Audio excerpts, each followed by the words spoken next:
Okay. So that's the first thing that you have to do. You have to install Visual Studio Code. Okay.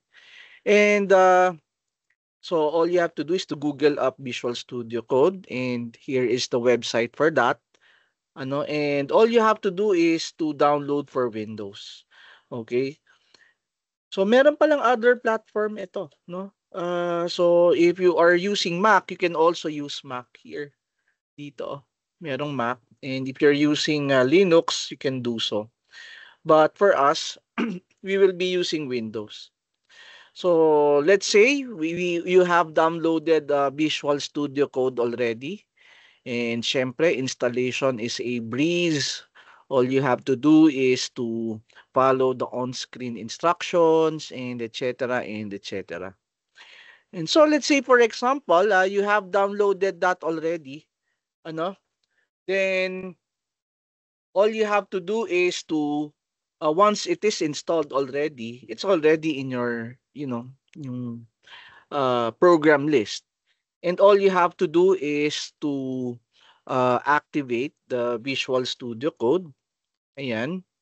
And siguro may mga konti kayong isa-set up like the theme nung Visual Studio Code, ganyan. But actually, it's quite bare pag wala pa tayong nai-install.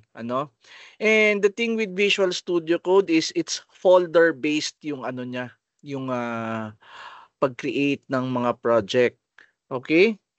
Uh, Now, this is the bare setup of Visual Studio Code, no? And the important thing here is before you have installed this, dapat nagawa nyo na yung ginawa natin yesterday, which is you have installed a Java development kit already in your terminal. So, uh, you have to go to the extensions dito. Kasi, syempre, Visual Studio Code is an all-around IDE kasi for different programming languages. So, that's why naka-extension based siya. And dito kasi, I'm using this for C, C++ only. And etong icon na to, no? Kung titingnan natin, if I'm going to zoom it a little bit, kung medyo maliit sa inyo, this part, okay, we have the extensions here. Okay? All you have to do is to type in on the extensions marketplace. So currently may naka-install kasi akong C++, pero kung fresh install yan, you don't have that extension syempre. And we will be using Java. Yan. So, yeah, I highly recommend syempre yung by Microsoft, which is extension pack for Java. I think if you're going to look at it, uh, this has been downloaded, no? Using the download count na nakikita nyo dito, parang de facto na siya na yung no? Yung ginagamit for Visual Studio Code. But if you have any extensions, you have Java already and you have picked your preferred extension for Java, then wala naman ding problema. All I have to do now is to click install. Ayan. So, nag-i-install siya. Okay? You have to be connected to the internet. And looking at this, yung extension pack for Java consists of several extensions. Okay, so marami siyang in-install like Maven, Gradle, Test Runner, Debugger, no? And Java by platform extension for Visual Studio Code, no? And so with that, if you are done already, okay, and you wanted to check on your extensions kung nandun na siya, you'll just have to remove the search dito, no, yung search box na in-enter nating Java. And lalabas sa installed, ito kasi yung installed May mga recommended, and you have installed. So lalabas dito yung mga installed base ninyo, no? Well, meron dito na naka-install debugger, extension pack, Gradle, IntelliCode. Oh, yan no, AI assisted, no? Uh, and language support for Java by Red Hat. Okay? So, let's say for example, you have installed that already, no? Wala ka namang gagawin sa mga settings dito, no? It's really more of if you are an advanced user of the Visual Studio Code already and you might want to tweak some things, then that's time you can, click on the settings na meron kayo dito, okay, for it to work. Okay? And so dito sa Explorer, dito mismo sa Explorer natin on the upper left area, may makikita kayo dito na create project. Okay?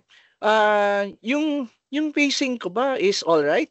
Is it all right yung facing natin with regards to this one? Okay. So yung all you have to do is to create you create the project. Ganun lang. And I highly suggest kasi may mga build tools eh. May mga build frameworks, ano? So I highly suggest na no build tools muna. Okay? So that we don't have to mingle around with the configuration of the build tools for Maven, Gradle, Spring Boot, yan mga ganyan. Ano? So no build tools tayo. And syempre, when you create a project, you'll just have to select your particular tawag dito, folder. And I will create one dito. Ayan. I have to create one. So, new folder. Siguro I'll just name it as CS0070L. Ayan, which is for laboratory. Ayan. And then you'll just have to select the project location. Ayan. So, once you have selected the project location, it will ask you for a project name.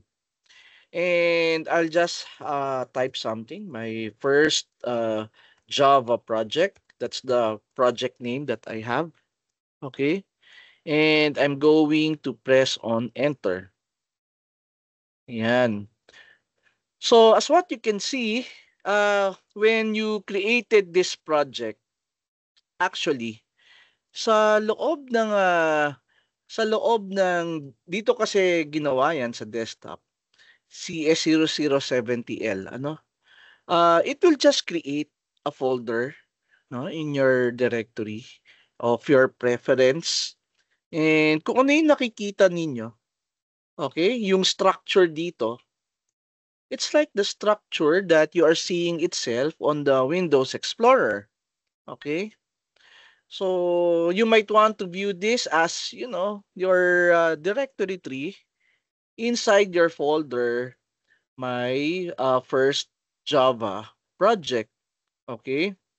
And so, all you have to do now, okay, is, well, you can create your first program already. But since this is an IDE, Visual Studio created one for you. Ano? Now, looking at the code here, like we have here yung public class app. Notice that in my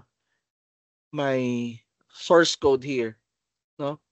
Yung sinasabi ko sa inyo na the file name is app.java. Okay? App.java. So, it should match the file name, yung class natin dito. Okay? App.java app, no? So, they should be basically the same, no? That's one syntax rule, no? When you are working with your Java program. And so, all you have to do, once you have this, okay, and you wanted to try if all things are working, so all you have to do is to run your Java code, and that's it, no? So run, and if there's something wrong with your program, then or your syntax, lalabas dyan. Okay? And the good thing with this is that, syempre, we did set up already our JDK, no?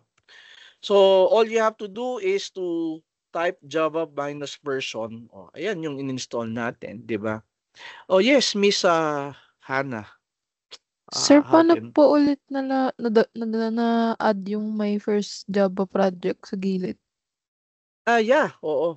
So, dito, ah, so I'm going to close the folder again, no? Ayan. So, ito kasi sa simula, ano? And all you have to do is to, oo nga, no? Paano ko nga pala binalikan yan? Ayun, no? Dito sa Explorer. I'm sorry.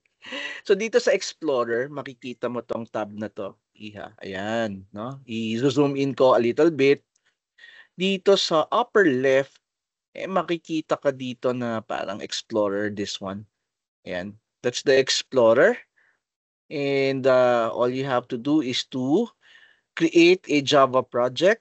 Ayan, makikita natin, no? We have here create Java project selection. So there are three kasi, open folder, clone repository, and then you have the create Java project. And so, that's how you do it, no? Ngayon, I did close the folder, no? So I'll just have to open it again pag na-close na natin. And let's say for example, dito ko nga siya nilagay. I'm going to select the folder and that's it, no? I'm back again on my project file. Okay, so I'm going to click on run again. Ayan, so ito, na-debug ko yata. Okay. So initializing workspace, but that's the debugger. That's a different thing. Ayan, na-launch ko by using debugger kasi. Ayan. Okay. So the good thing with this is that you have the terminal also. Okay. So you have, yeah. So you just have to test for that. Okay. So do you have any questions ba? Any other questions with how did we set up this one?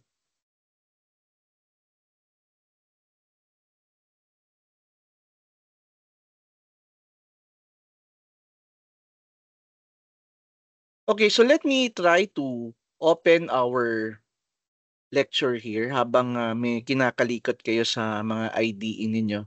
No, I'll try to open our previous lecture.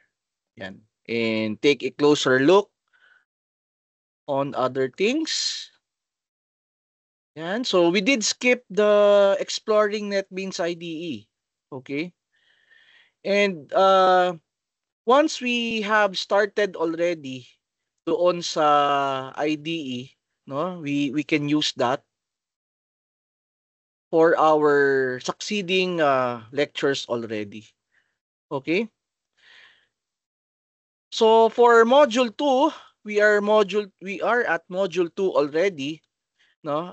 We will be discussing about the fundamentals of Java language.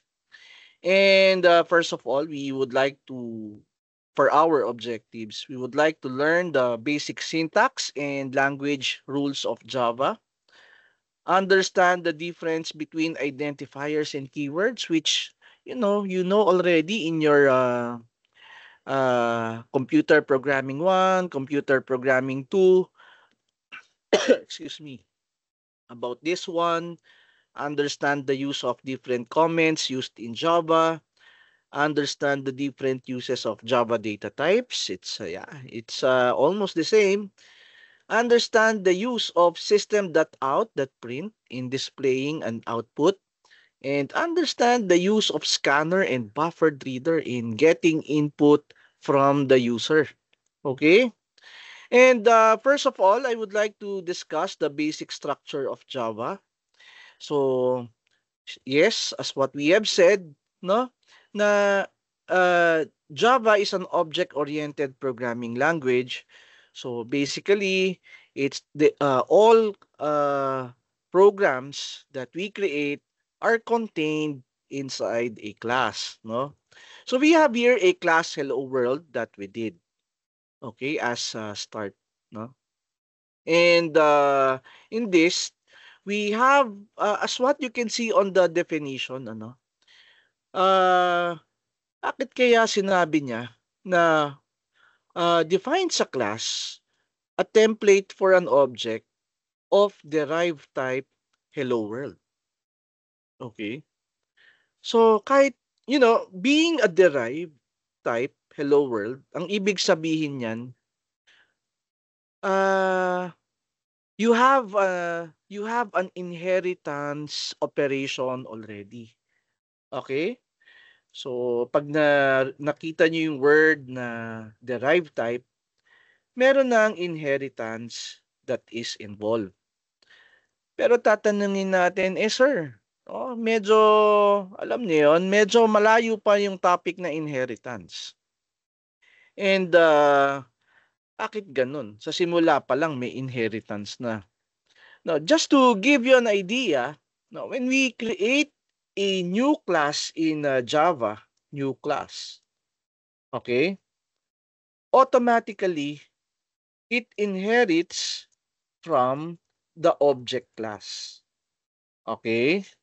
So, ayan, no? It inherits from the object class.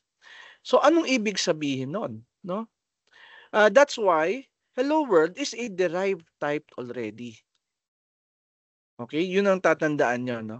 So, when you're talking about inheritance kasi, although medyo malayo pa yung topic natin, okay?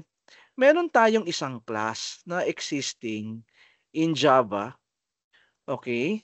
Na nasa uh, runtime. Okay? And then yung hello world natin, eto siya. Ayan. This is the hello world. So anong ibig sabihin nun? Okay? When you have inheritance, in an object kasi, you have this what you call properties, methods. Anong ibig sabihin ng properties, methods? You have this what you call variables na meron dyan. Meron diyang mga functions na ginawa ka, no? And they are all uh, inherited. They are passed, okay? Without the need for you to code for it. Okay, those variables and functions that are existing here, nandito na rin siya sa loob ng ng program mo. Okay? So, yun yung dahilan niyan. Kaya sabi niya derived type. But that's an advanced topic. But I just wanted to explain why dito sa PowerPoint natin, ang pagkaka-define ng Java class is that it's a derived type already. But try to take a look at it much like a C++ program, shying away from the inheritance thing that I am talking about. No? Ang alam natin, we have here a string that displays hello world. Okay? Now, the public part, which you have encountered already in C++, is what we call an access specifier or modifier. Okay? The main method is declared public so that it's accessible as part of the public interface of the program. Okay? And so, if you can still remember, pag you used private in a class already back in your C++ programming days, right? Anong effect nung private sa program ninyo? Anyone? Anong effect ng private? It cannot be accessed outside of the class itself, sir. Okay, very good. It cannot be accessed outside the class. And so kung ganun siya, no? Pag hinanap ng kasi like C++ o main, 'di ba? Hinahanap ng operating system mo yung int main na ginawa mo sa C++. Ngayon, pag ang Java virtual machine, hahanapin na niya yung main ng program mo. Paano niya makikita kung naka-private, 'di ba? So, you cannot access the Java virtual machine cannot access your main because you cannot access it outside the class. Kailangan tawagin ni Java virtual machine yan kasi that is where the program will initialize, no? Where it will start, 'di ba? So, it's really public. And by default, the signature of your public static void main should be like that, no? String args. Okay? So, tingnan natin. Going back. So, string args, can we run the program, please? Okay, so nag-run. Ano pa ba pwede? Notice ang pwede dito yung array kasi array declaration diyan eh. So this one, no? This is the main signature. What if kung ilipat natin, no? Dito, string args. Will it still work? So run Java. Okay, pwede pa rin. Because it's just an array declaration. String args, string args yung bracket, no? So that would work fine. Okay? So anyway, kasi dito nakalagay, ayan no, nandito sa huli. Pero yung generate ng Visual Studio Code natin nandito, 'di ba? So both of them would work fine because it's just a declaration of an array. And so we have to mention that it's static. Okay? So when you say static, it means once you run your program, it should be existing on the memory already. Which is, yes, it should. Because the Java virtual machine, okay, will need to call main. And what happens if the main program is not on the memory? Aside from the public, it's not enough. The main, okay, your main function should be existing on the memory already before it will run. Kaya that's why ginagawa mo siyang static. And that's the reason why you use the static keyword also, no? But in your C++, but there are a lot of things that you should know about static, and we will deal with that, no, later on in our class. And moving forward, it's void because it's a main program, and a function is when it does not return anything at all. Okay. And system.out println, no? It's println method, marami yan, no? If you're going to look at it, no, in the API documentation, merong print lang. Okay? So print is different from println. And you know why? Because ln stands for new line. Okay? Pero pag you do not want the cursor to go down, you just use print. Okay? So, ganun siya. Ano? So, that's the basic things that you would see here, no, in your basic code.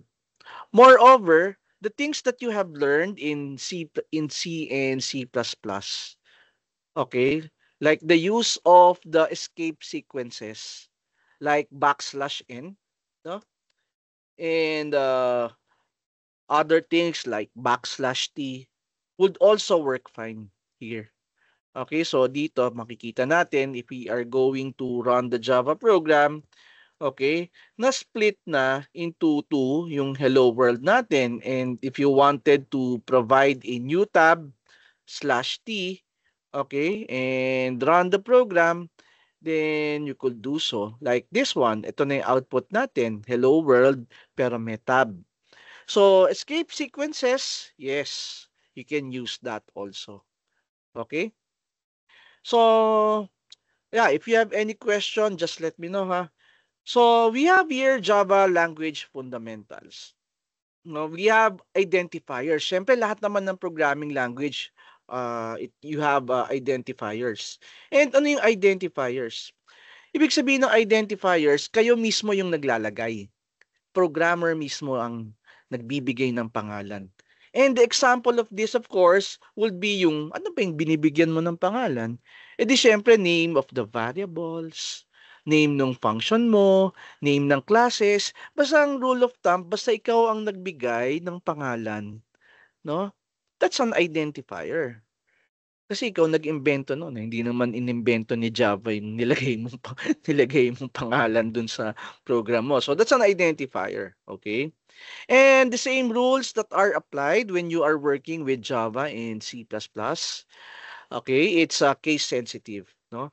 And each character is either a digit, letter, underscore, or currency symbol. Ganun din ang rule eh. First character cannot be a digit and the identifier must not be a reserved word. Please take note that reserved words, no, in Java and C++, you know, a large percentage are the same, pero since this is a different programming language, there are additional reserved words, syempre, particular only to the Java programming language. Okay? So, hindi lahat ng alam nyo na reserved word in C++ nandito sa, sa Java. And these are the Java keywords na reserve. No, syempre, I do not expect you to have them memorized. But at least yung the most common ones na ginagamit nyo when you are programming. Anyway, magrereklamo naman ng compiler natin pag ginamit natin siya as an identifier. But just to give you an idea, ito sila, no? These are all the reserved words that you cannot use, no? Now, going back, no, we have here Java comments, ano? Well, you are always using this slash slash, 'di ba? You're always using that. That's a single line comment. Okay? Now, meron dito na makikita nyo, which is a multi-line comment. Sa multi-line comment class, well, by the word itself, multi-line comment, no? You can actually work on this one. Ayan, no? Oh, gine-generate na ng IDE para sa atin, eh, no? So, we have a multi-line comment. Actually, itong mga asterisk dito is for, I don't know, maybe this is for beautification purposes na lang. But this can also not exist. Okay? Kasi ang importante, yung opening and closing. Ayan. Okay? So, let's say for example, naglalagay tayo, this, okay, is a comment. Okay? This is a comment. Well, multi-line because you wanted to work ano on multi-lines of comments on your source code. And we all know pag sinabi namang comment, this is ignored by the compiler and used for programming purposes only. 'Di ba? And so, with this is a comment. Tapos maybe we should just write here Java technology. Java technology. Okay? And I'm going to run the Java program. So, it would work fine. Ano? So, it would still display the word hello world. Okay? And what if, for example, dito, no? Single lines, syempre, we all know, for single, single line comment. So, if, for example, I have to display again object-oriented programming dito. The good thing with Visual Studio Code is that it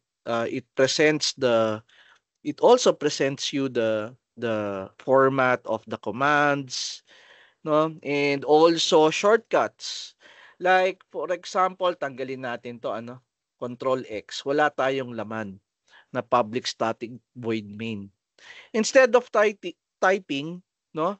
All you have to do is to type PSVM and then tab and then ayun na siya, 'di ba? So hindi ka na maghihirap mag-type because it was designed for productivity purposes. Ano? So, yung mga ganun ba. But they are all configurable. Right now, hindi kasi ako gumagamit masyado ng Visual Studio Code. IntelliJ ginagamit ko. So, hindi ko alam pa kung saan ko i-configure yung mga shortcut codes na yan because you can also do your own shortcut codes para you can customize your IDE for yourself. Okay, so going back, no, ibalik natin yung dati. So we have here yung public static void main, and instead of hello world, I wanted to just display object-oriented programming, and I'll be using the double slash. Okay? So yung double slash na to, syempre, it will ignore that statement. So run Java. Ayan. So instead of hello world, you would see in my output below that we have object-oriented programming, ano, instead of the hello world, 'di ba?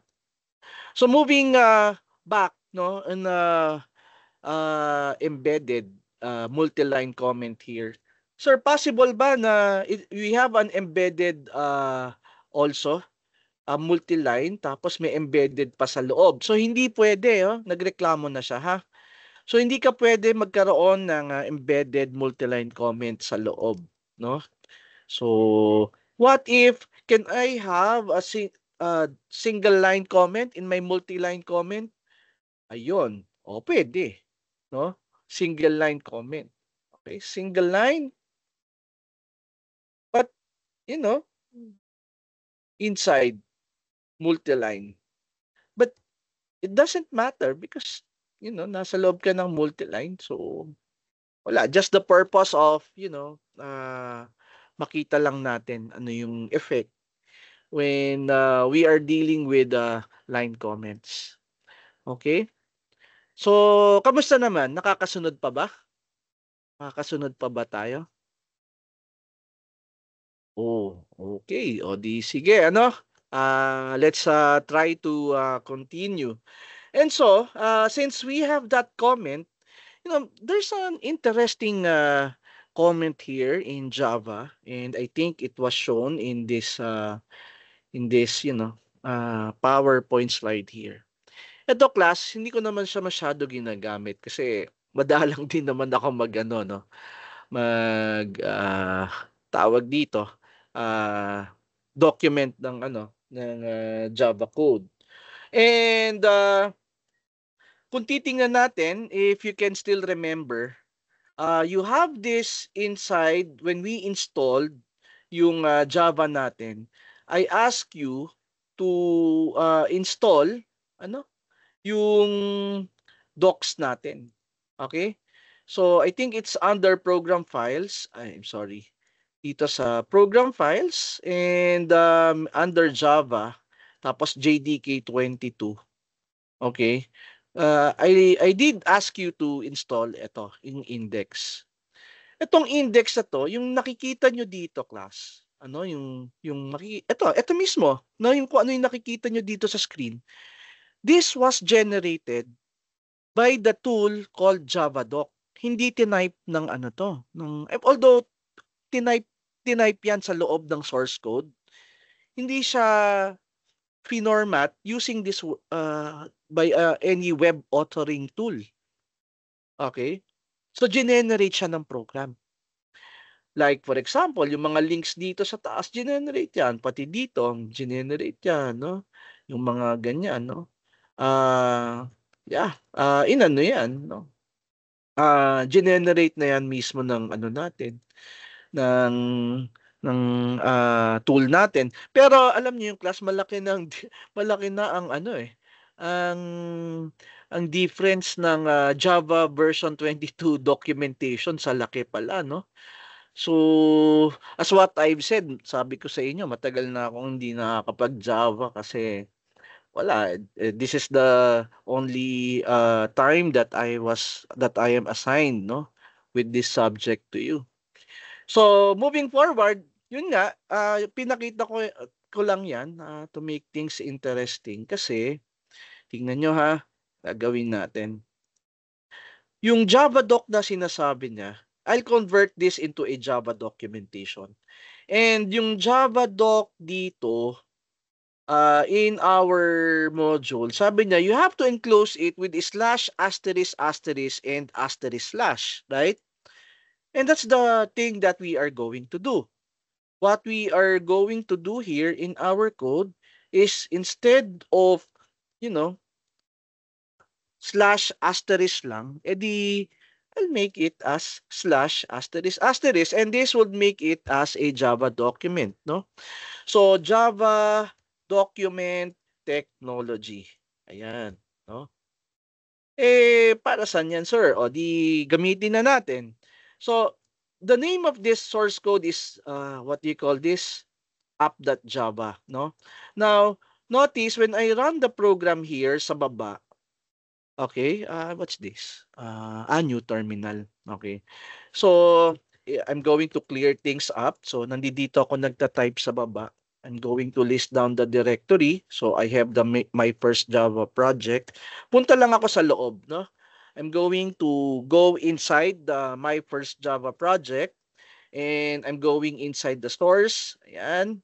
And then you would see here, okay, yung app.java natin na source code. And just to let you know, tingnan natin, type app.java. So makikita nyo, ito yung source code natin na tinype doon sa taas, right? And what I'll do here is, I'm going to do, if I can still remember, I'm going to execute javadoc because javadoc is a utility. And that is what the Java javadoc comment is for. So, javadoc, tapos meron tayong app.java. Source code ang binabala natin dyan sa loob, ano? Okay. Kasi nandun yung javadoc comment natin sa loob ng source code natin. And so doon natin siya nilalagay. Okay? So you have javadoc app.java, and all you have to do is to press enter. O, di ba? No, nagge-generate siya ng mga mga HTML. Kita nyo naman, di ba? Nag-generate siya ng HTML. So, going back, on the Windows Explorer, okay, and pupuntahan natin yung desktop, tapos kung nasan yung CS0070L, ito yung source natin, makikita natin sa loob ng app.java natin, baka nga na-update na yung sa Visual Studio Code. Ayan, no, dumami na, yung files natin kasi nag-generate tayo ng javadoc. But syempre, we wanted to open that, no? And all we have to do is to open the app HTML. Okay, ito mismo, no? Or index pala, index.html, no? Nag-generate siya ng mismong index. And pag inopen natin, di ba? Ito yung ginawa nating program Tingnan nyo, nakalagay dito. This is a comment, single line comment inside multi-line Java document technology. Di ba yan yung tinype natin sa loob? So, can you appreciate now yung Javadoc? Di ba? So, hindi tayo ang Hindi tayo ang pag nakakita kayo niyan, hindi yan tinatype, no? Galing mismo sa source code ng ng Java mismo. Okay? And that's how you document Java programs. Okay? It allows you to document your systems. And you would see here na hold on. You would see here that it's, di ba, pagkaka-explain ko sa inyo na it inherits from the object class. O, kitang-kita naman Ayan, extends java.lang.object. Okay, so hindi tayo nagsisinungaling, no? Na in-inherit siya sa class na object. Okay? And looking at this, notice, no? Ito lang yung ginawa nating main. 'Di ba? Yan lang yung ginawa natin. Pero, bakit meron pang iba? Like equals, finals, notify all to string. Galing yan sa object. So, it is something like, existing yan sa loob ng program mo. Pwede mong gamitin. Okay? Yun lang, syempre, hindi pa natin gagamitin as of now. Ito kasing mga to, ginagamit yan sa mga trading eh. Okay, mga notify all, and etc. Okay, and that's basically the Java doc command. Ayan, no? So, yan yung sinasabi na Java doc, no? Dito sa PowerPoint slides natin. And looking at the Java data type, syempre alam nyo na yung dahilan bakit iba't iba ang data types natin. No? Na-explain na natin yan sa Computer Programming 1 and Computer Programming 2. Okay? It's because, sabihin nyo, ang arte naman, no? Whole numbers lang ang kailangan natin, iba't ibang klase pa. Which is byte, short, int, long, no? Kasi, this is provided to you because of memory optimization. No? Because of resource optimization. You do not want to store your age on something like on an integer. Sayang ang space. 4 bytes ang kinakain. Something like that. Di ba? And aside from the primitive data types, pag sinabi nating primitive, this is built-in sa programming language. Okay? At nagamit nyo na rin yan. Boolean, character. So, I don't need to discuss these things. No? Meron tayong tinatawag na derived data types. Ibig sabihin, pag sinabi mo kasing derive, you are using a class, no? A built-in data type class of the Java programming language for your use. No? So, meron tayong string. Okay? Meron tayong date, to represent the date. And makikita nyo dito, you have integer, double, long, float. Counterpart ng int, long, float, double ng primitive data types nyo. Gagamitin din natin yan later. Okay? Ang tawag dito, class, yung integer, double, long, float na derived type, ang tawag natin dyan ay, ano nga ba? Nakalimutan ko na. Ayun, helper classes. Okay? Because it contains a lot of helper functions for you to convert from one data type to another data type. Ayan. So that's why ang tawag sa kanya helper classes. And so how do we declare a variable? Di parang sa C lang, sa C++. If you want age, yes, int age, double price, 55.66. You have to remember na pag walang letter F, yung value assignment mo, ito walang letter F. It's a double.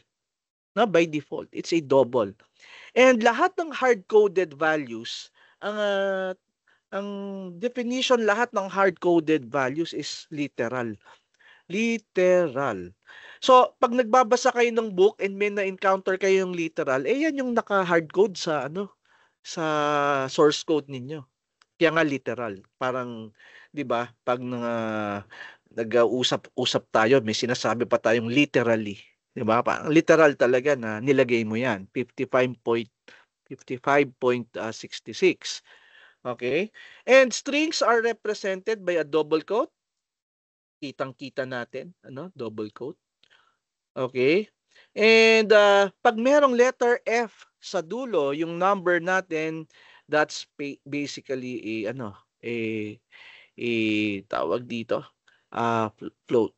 Float, tama. Ay, class, I'm sorry, no? I would like to correct myself. It's not helper classes pala, no? It's wrapper classes. I'm sorry. It's wrapper. I've said earlier, these are helper classes, no? So, cross out natin, ha? So, this is wrong, and ang tawag pala dyan is wrapper classes. No, they are used in converting one data type into another data type. So, may mga counterpart yan. Yung integer na, para sa int, para sa float, double, long, byte, short, character, and boolean. Partner yan. Okay, so all of the primitive data types dito, convert nyo lang into a capital, yung first character, Siyempre, ito, buong word na character, much like the integer dito. Ano? Baka makapital nyo lang yung letter I dyan, mali yun, no? And the good thing with that is you don't need to, much like C++ or Java, okay? You have to include something, 'di ba? Sa header files natin before you could use them. Okay? Ito, you could use them right away. Okay? Because siguro later I'll explain that. There is a default package, no, na parang naka-include. Okay? So ibig sabihin, eto, kung babalikan natin yung source code natin, sir, no? 'Di ba sa C++, pag hindi ka nag-include IO stream using namespace std, hindi niya kilala yung cout. 'Di ba? Ganun siya. Yung nag-e-error, yung command mo na cout. Ganun din naman dito. But the only difference here is that by default, okay, yung include kasi sa C++, ang counterpart dito import. Okay? Ang yung system.out na yan, dito siya nakalagay, java dot lang. Na okay? Ayan, ganyan dapat 'yan. Okay? Yung system.out para makilala ng program na it's a command. It's just that it's defaultly included already. Kahit hindi mo siya nilalagay. Every time na gumagawa ka ng bagong class, nandiyan na agad yan. Kaya kita mo, may sinabi siya dyan, no? O, ayan, no? O, ayan, no? So, kasi nakalagay na siya, eh. So, kahit hindi mo ilagay yan, nakalagay na siya automatically. Okay? So, that's why, nandun yung mga integer, float, long, double, mapapansin nyo na you could use that right away. Okay? So, from here, class, do you have any questions ba with how I am explaining things? Can you still follow me?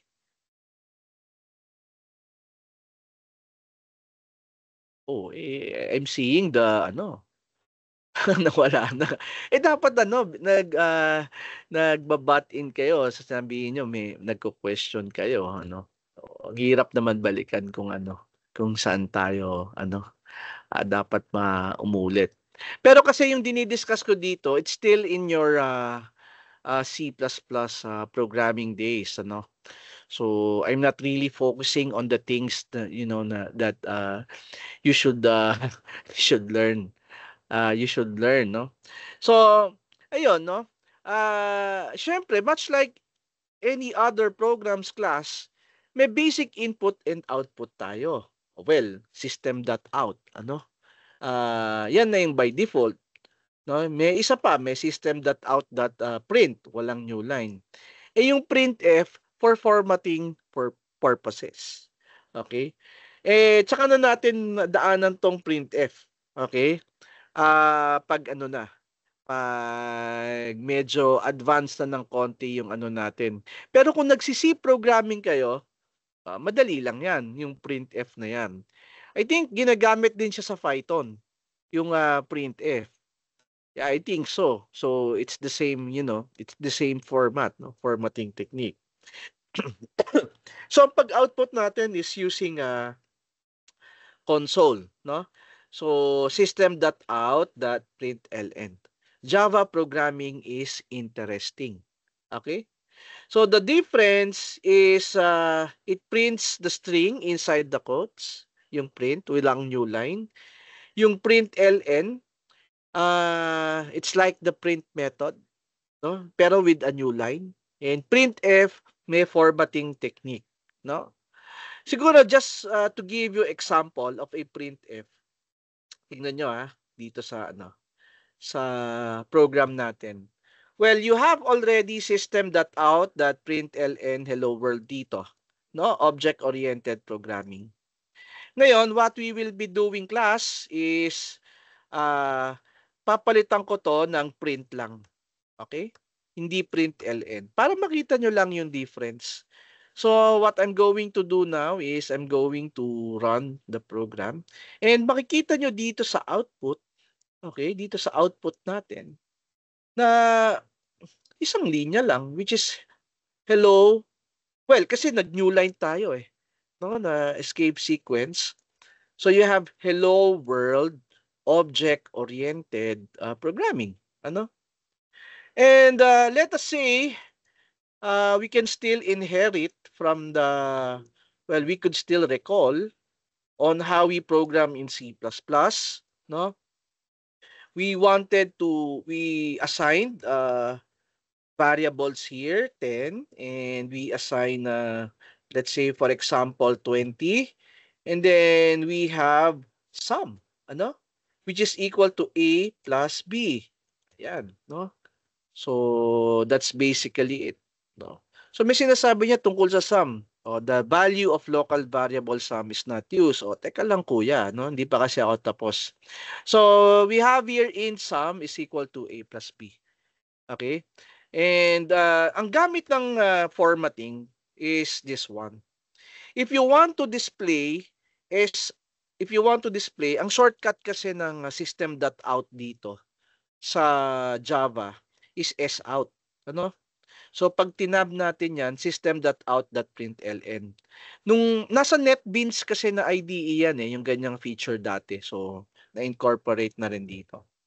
So ang gagawin natin, the value of A, no? Parang sa cout natin, gusto natin i-display yung value ng A. You have to concatenate, no? Plus A. Ayan. Tapos plus and the value of B, okay, is tapos you close it, tapos you concatenate B. Ayan. So that's how you display a variable. Okay? You have to specify, no, and concatenate it, as a string. Ganun nyo siya dapat gagawin. Okay? And let me run the program, no? So you would see here that the output, kasi balik ko sa println para umayos yung program natin, no? So we have println, sorry. So you have println, you have println, you have println. Okay? So tuloy-tuloy tayo and we will be running a Java program. So you would see here the value of A is 10 and the value of B is 20, di ba? O, edi okay na tayo dyan. Ano?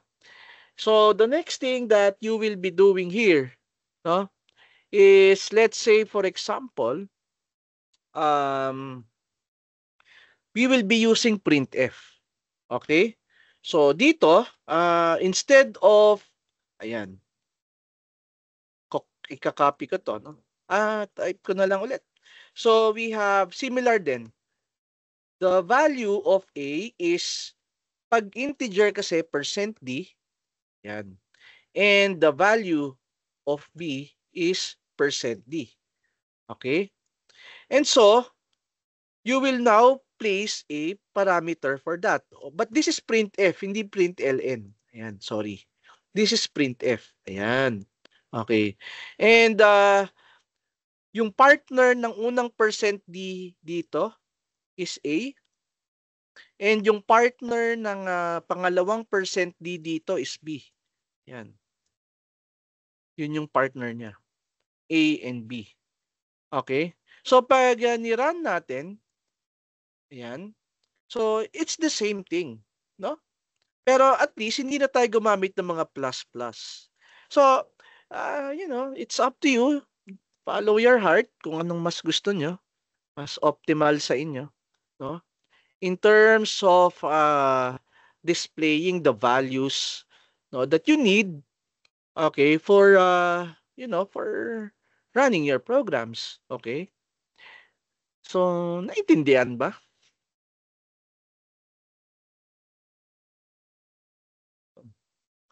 Aha. Yan. Okay, so yeah, that's how you do it. Okay? Anyway, I'll be giving you a recording naman, no, of our lecture. And yeah, just to continue, no. Yung sinasabi natin na printf, no? Similar to printf. If we are going to visit cppreference.com, no? And we're going to type the format specifiers ang tawag dyan. Format specifiers. Okay? Ayan, no? So, we have standard format specifiers. Tingnan natin to. So, we have here, ayan, no? %C, %S, %D, and I is the same. %D and I. So, kung titingnan natin, pwede mong palitan to ng %I. Ayan. %I. It's the same. So, if I'm going to run the program, ayan. Uy, wala pala. Wala palang %I. Conversion is equal to I. O, walang %I pala, class. So, %D lang pala talaga. No? Dito, %D. So, let's run it again. Ayan, no? If you need a string, you could just use %S, tapos space, and then the value. So, anong nilalagay natin dyan? Eh di string, eh di siya, since siya yung nauna, dapat siya din yung una mong parameter dito. So, sabihin natin, Java, yung string na gusto nating string doon. Wala, yan yung ilalagay mo, Java. So, let me run the program. Okay, so Java yung lalabas sa output natin because of the %S. So, you have to be very careful on your parameters. Kasi partner-partner talaga yan. Kung sino yung nauna, dapat, kung string nauna, string dapat. Okay, and so on and so forth. So, that's how you should be doing it. Okay? So, again, no, with that class, no, since marami pang iba, %U, %F for float, no, %E, no? So, ayan, no? Yan yung mga formatting specification na pwedeng gamitin. Eh, may mga example naman din dito. Ayan, no? Like using %F, %.2F, pino-format mo na din. So, like for example, dito, no? Meron tayong, well, much like C++, you could define anywhere pi is equal to 3.1416f. Ayan, no? So, you have that, for example, tapos nag-system.out tayo, printf, no? %.2f, no? Ibig sabihin, 2 decimal places, pino-format mo siya, yung pi natin, and maglagay lang tayo ng new line dito para maganda. Ayan, no? So, maglagay lang tayo ng new line, and then run the Java code. Makikita mo 3.14. Naging 2 decimal places na lang. Okay? And that's basically it. Okay? So, moving forward, that's how you use the printf statement. Okay? Sa strings, ang effect naman niya sa strings, pag nilagay mo ng number dito, that's basically yung spaces. Okay? So, yon, no? That's how you provide an output, no, when you are working with your Java program. Okay? And so, how do we accept an input? Okay? There are many ways to accept an input. And one of them is using the scanner class. Yun yung una yung gagawin, no? You have to import the java.util package. Eh kasi, parang ganito yan, no? Wala na siya sa java.lang na package na ini-explain ko kanina. Okay, parang kumbaga sa C++, you need to include another header file para mapagana yung command na yon, and that's the java.util package. And with this, for the java.util package to work, you have to import java.util.asterisk. Ayan, you have to import that. Okay, kasi ang mangyayari dyan, okay, mag-e-error yung command nyo pag ginamit nyo yung scanner. Pero I think, tingnan natin ha, kasi sa NetBeans, pwede niyang i-import automatically. Kunyari dito, okay, scanner, okay, input is equal to new scanner system.in. Ayan, no? So, yan. So, sasabihin niya error, I think, no? Cannot be resolved to a type. Kasi hindi niya alam yung command na yan, eh. What if i-right click ko to? Yan. Change all, format, wala eh. No? Ulitin ko. How about quick fix? O, tingnan natin yung quick fix ha. I-click lang natin. Ayan, no? Ayan. So, bibigyan ka na niyan ng options. So, para gumana yan is you have to import scanner. So, you just have to click on this one. O, hindi na siya error. Tapos, nandun na siya sa taas. Java.util scanner. Hindi nyo na tinype. Pero wag ganon, no? Try to practice. Putting it yourself muna, no? So, gagana siya if, for example, you will import. Kasi sa Java, you could specify anong command lang yung gusto mong i-import. Pero ito, yung ginawa ko nina, I want it for all to be included. Lahat na lang ng nasa util na package. Okay? Para sa ganun, hindi na ako import ng import. Kasi kada kailangan ko ng class na bagong command, i-import ko na naman, i-import ko na naman, 'di ba? So that's how it goes. And so this is how we do it, no? We use system.in. This is the standard, no? Input, no? And we are using scanner for that. Okay? So if you needed a string, you have to declare a string which is str, for example, is equal to input kung ano yung ginamit mong declaration dito, dot next, okay? May autocomplete siya eh. Ayan, no? Next line. Ayan. So yan ang kailangan mo. Okay?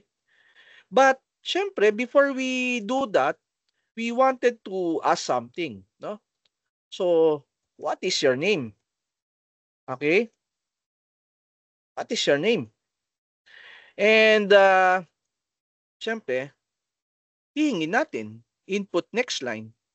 Okay, so if I'm going to let me copy this, no, and paste it here dito sa chat natin. Baka lang interested kayo i-copy and paste yung tina-type ko dito. Dito sa natin. So we have here system.out, no, println, what is your name? String str is equal to input, no, dot next line. Okay? So, if I'm going to run this, paano natin malalaman kung napasok nga? Di print out natin, no? Print ln, okay, your name is, okay, plus str. Ayan. Okay. So, let me run the program. Ayun. What is your name? My name is, bakit doon ko tinype? Dito ko ita-type. Dapat sa console. Reginald Cheng. Enter. Oh, your name is Reginald Cheng. Okay? Sir, what if, kailangan natin ng integer? Number naman. Okay? Ano yun? Kailangan natin ng number. Pag kailangan natin ng number, sabihin natin S out. Okay? Enter a number. Okay? Ayan. So, int, kailangan natin, no? Sabihin natin X is equal to scanner, input. Input kasi yung natin eh. Input dot next, okay? Int naman. Pero may hint ka na eh. Nilalagyan niya ng star, no? So, madaya to, no? Madaya yung IDE.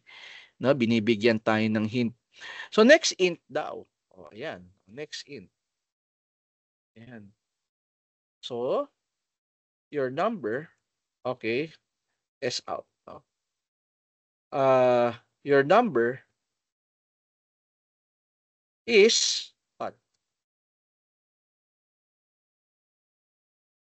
And then, yung X. Ay, kala ko printer. X, ayan. Your number is X. So, if I'm going to run the program, ayan, what is your name? My name is Reginald Cheng. Enter a number 25. Your number is 25. And your name is Reginald Cheng. Ayan. So let me copy this for you. And I'm going to paste it on the screen. Ayan. No? That's the code that I'm working right now. And you can copy and paste that in your IDE if you are currently working on it. Okay? So, sir, what if pag-float?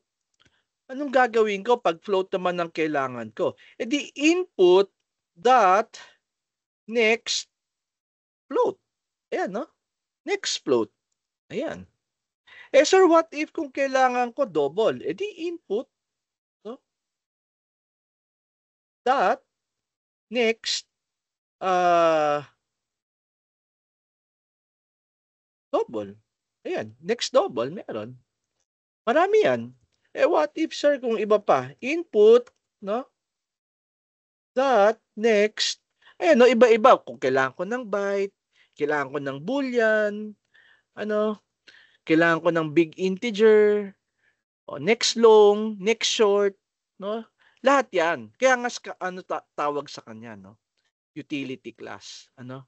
Yung next float, next double, and etc. So, it is basically associated with a particular data type, okay, to be associated doon sa variable mo. Okay? So, naintindihan ba, class, yung gamit ng scanner natin? So, parate dito ha, parate na ganito dapat, no? System.in. Okay? Tapos dito, meron kang input. I mean, identifier to ha. Pwedeng pangalan, your own given variable name for that. It just so happen, para hindi lang malito, no? Eh, yan yung ginamit natin. Pwede nga dito cin eh, no? Cin. Ayan, no? Para kunwari C++ pa rin. Pero, yeah, input na lang. Do you have any questions? Can you still follow what I'm saying? Sir, may question po. Yes. What's the question ba? Ano po yung white na X before nung what is your name tsaka yung enter a number? That's generated by IDE eh. Parang guide lang. Oh, okay po. Oh, ayan. Hindi ko naman tinype yan eh. Parang parang guide lang siya ng ng IDE that you need to put a parameter for println. Mag-isa siyang lumalabas. Pero technically, tingnan nyo ha. Kung titingnan nyo sa source code natin, ito yan, no? Tapos, bubuksan ko siya. Yan. Tingnan nyo. Edit with Notepad++. Ayan, no? Wala ka namang makikita, di ba? Na na something like yung X na white. O, wala, di ba? So, it's just inside the IDE. Yan. Parang lang yan eh. Guide on the parameters that you need to place inside. And naging identifier lang niya dito yung X. Yun kasi yung nasa source code ng println eh. Kaya yan yung lalabas dyan. Oo. Yeah, something like, tingnan nyo.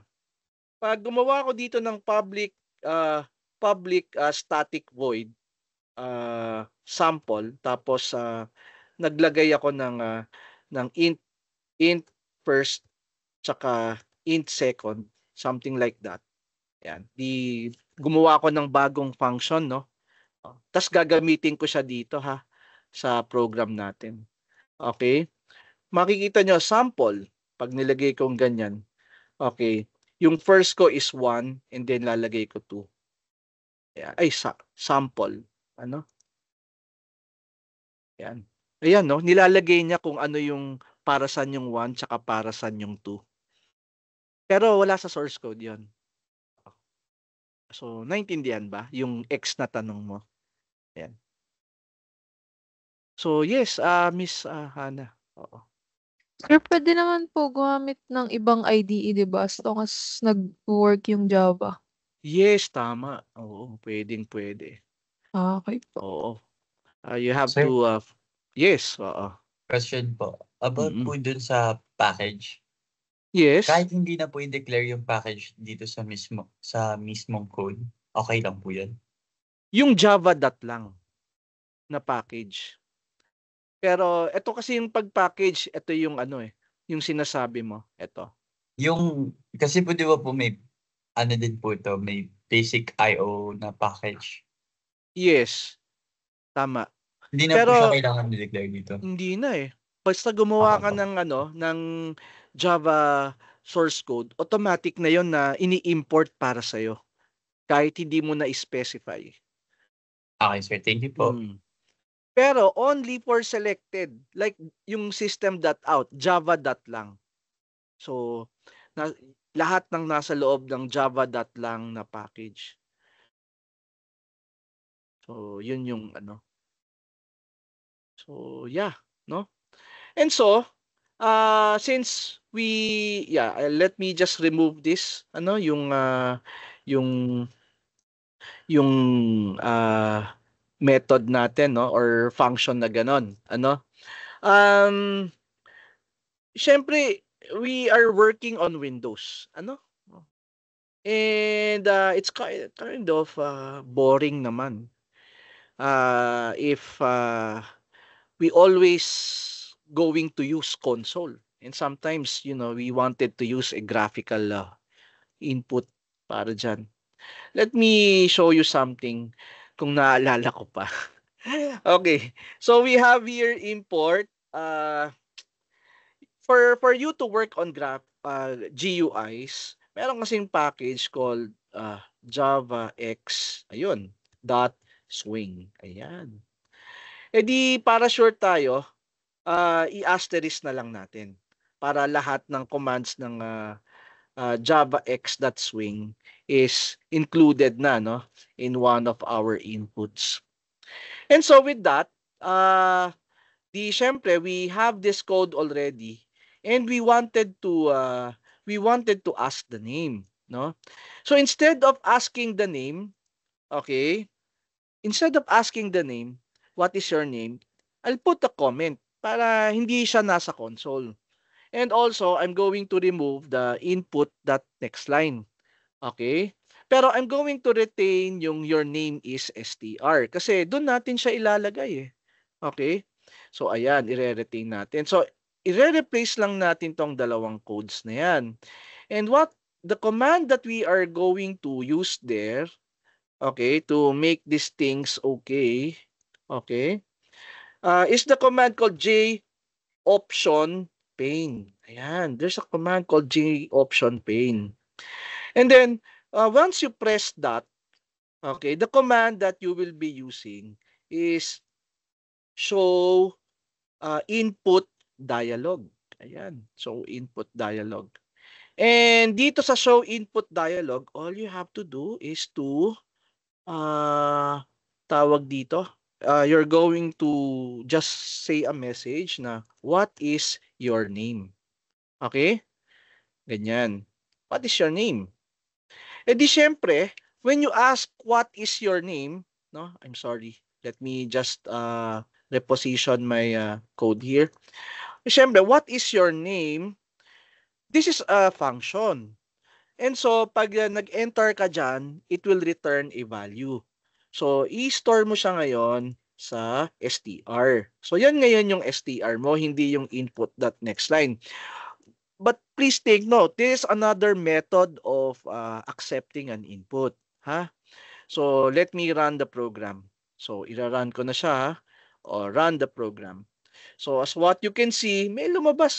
What is your name? Okay? At least, di ba? Social. Naka-Windows. And then, all I have to do is type my name here. No? Reginald Cheng. And I'm going to click on OK. Ayan. And sasabihin niya, your name is Reginald Cheng sa output natin. O, di ba? So, mas maganda, di ba? O. Tawag dito. Sir, palitan na natin. Pati output na. Kasi nandito sa console sa baba. Tapos yung output nandun sa taas.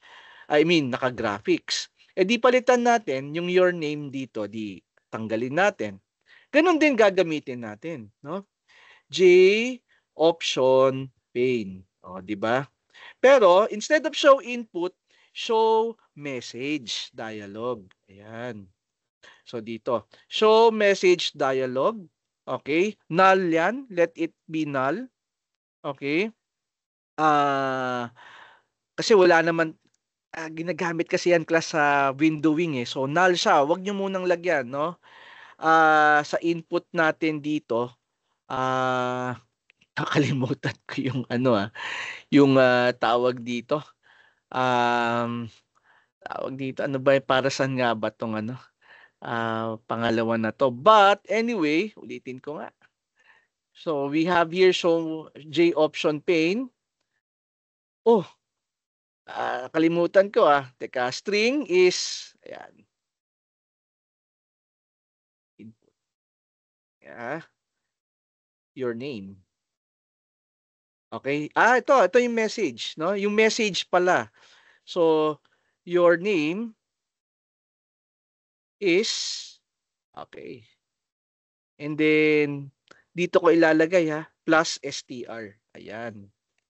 Tapos ito naman, sabihin natin, I think ito yung name ng dialog. Output. Ayan. Tapos, yan yung title ng window. Tapos, ito naman, yung type ng ng output. So, J option pane dot I think what we have here,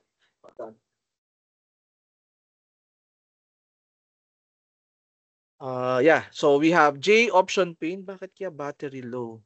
Ayan, J option pane. We have, sorry. Ayan. Ayan.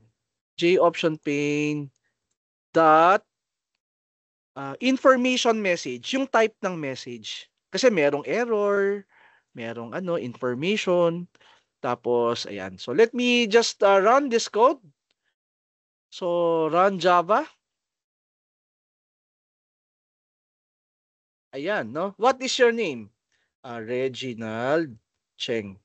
And then, pag nag-okay ako dito, okay, your name is Reginald Cheng. Diba? Tapos, yung output na nilagay natin dito sa string, ito, yung output after nung natin, ito yung title ng nilalagay dito. Ito, output nakalagay. Tapos yung information message, ito yung icon na I. Kasi kita nyo, pag iniba ko to, J option, let's say for example, that error message, tingnan nyo mangyayari. Mag-iiba yung icon natin. Okay? So, pag nirun ko siya, and then nag-type ako ng name dito, okay. Tingnan nyo, X naman yung yung icon niya dito. Kasi error message siya. So, information message. Tapos yung output, no? Let's say, for example, pinalitan ko dito. Okay? Sabihin natin GUI. Yan yung title. Okay? So, pag nirun natin yan, run Java. Okay? So, what we have here is, what is your name? Kunyari, nag-type ako ng name. Ayan. So, GUI na ang pangalan instead of output. So, yan yung title ng information na window ninyo. Okay? So, tatandaan nyo na yung una, null talaga yan. Okay? So, null siya talaga, and then your name is, and then title, GUI. And then the J option na error message. That's an alternative class, when you wanted to work on a GUI instead of a console. So I can accept both, both naman. So, sir, bakit pag can we use that to enter a number? Yes, you can use that to enter a number. But the thing here is that it will return a string. And so if that is the case, sir, what will happen if I needed a number and the return type is string? Ano sa tingin niyong gagawin? Anyone? Can anyone tell me? No? Kung kayo yung dev, ano kaya ang gagawin natin pag ang nire-return sa atin hindi number as a string? Kunyari, nag-ano kayo, nag-cin kayo, pero nilagay nyo sa string yung number. Anong ginagawa nyo usually? And you wanted to use that number for computational purposes. Anyone? Palitan po yung data type. Yes, no? Unang-una gagawin natin, papalitan natin yung data type. Pero hindi na natin mapalitan. Maraming masisira pag pinalitan natin, kunwari. Ano pang pwedeng gawin? Although tama yung sinabi mo. Kaso pag pinalitan natin, naku, ang daming tatamaan kasi kailangan string yung yung variable na yon. Ano? Maraming tatamaan sa code natin. Yes, Mr. Topacio. Sir, explicit conversion po. Ayun. Oh, dali mo, no? So you have to convert. And doon na papasok yung wrapper classes na sinasabi ko sa inyo kanina. Doon ginagamit 'yon sa mga ganon. Okay? So, like for example, dito, papalitan na natin siya. Enter a number. Hindi na xint, hindi na next int. Ayan. And so, ika-copy and paste ko na lang to kasi input dialog. Ayan, no? Ayan. So, show input dialog, enter a number. Ayan, enter a number. Okay. And then ilalagay ko siya sa x dito. It's a string kasi talagang string talagang nilalabas ng show input dialog. And so, what I'll be doing once I have the value already, okay? And we needed x to be a true integer. Okay? I'll be using the integer wrapper class. And then all I'm going to do is call the command parse int. Ganon. And I'll enter x na para doon. Mako-convert na siya ngayon into a number. Okay? Sir, paano pag pag kailangan ko sir yung x na yan float. Gamitin mo lang float.parse float. Hindi parse int, parse float. Ayan, no? And then ibabala mo lang din yung x. Sir, pagka kailangan ko maging yan, yung tawag dito, short. Ay walang problema. Short, no? Short.parse short. Ayan. Sir, paano pag long? Di walang problema, parse long. Ganun yon. Kaya ang tawag sa kanya wrapper classes para it alleviates us from those conversions na steps na kailangan nating gawin pa. And we have converted it already. Enter a number. Okay? And ang gagawin natin dito is we would like to show it already, no? To the user. Ano yung in-enter niya? So, maglalagay ako dito ng J option pane and show message dialog, your number is. Okay? Number is. Okay. Kunyari, yeah, your number is, and then hold on. Papalitan natin to, no? X, yun na yung number mo. Diba yun, dun natin nilagay, tama ba? Anong variable ba yun? X, no? Para maniwala tayo, i-add natin para mapatunayan natin na we can operate on it as a number, no?